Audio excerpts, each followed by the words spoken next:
എൽസിയുവിന്റെ അടുത്ത ചിത്രം ബെൻസിൽ നിവിൻ പോളിയുടെ ക്യാരക്ടർ നെയിം വാൾട്ടർ എന്നാണ്.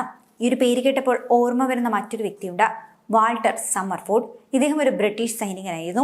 അവിശ്വസനീയമായ അനുഭവങ്ങളുടെ ലോകമറിഞ്ഞ വ്യക്തി കൂടിയാണ് ഇദ്ദേഹം. 1918 ഒന്നാം ലോക മഹായുദ്ധകാലത്ത് ബെൽജിയത്തിലെ യുദ്ധഭൂമിയിൽ കുതിരപ്പുറത്തിരിക്കെ ആദ്യമായി ഇദ്ദേഹം മിന്നലേറ്റ് വീണു. ഇതിൽ നിന്ന് ഇദ്ദേഹം രക്ഷപ്പെട്ടെങ്കിലും ഒരു ഭാഗം ശാരീരികമായി തളർന്നു. 6 വർഷങ്ങൾക്കിപ്പുറം 1924 മത്സ്യബന്ധനത്തിനിടയിൽ ഇയാൾക്ക് വീണ്ടും മിന്നലേൽക്കുന്നു. ഇത് ശരീരത്തിന്റെ വലതുവശത്തെ താൽക്കാലികമായി തളർത്തുന്നു.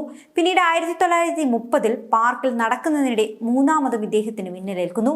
ഈ സംഭവത്തിന് പിന്നാലെ വാൾട്ടർ ആരോഗ്യപരമായി പിന്നെയും തളർന്നു. 2 വർഷങ്ങൾ കഴിഞ്ഞ് 1932 വാൾട്ടർ മരിക്കുന്നു.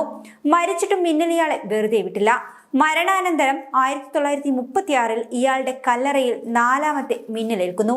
അങ്ങനെ കല്ലറ നശിക്കുന്നു. ഏറ്റവും അത്ഭുതകരമായ വസ്തുവും ഇതുതന്നെ.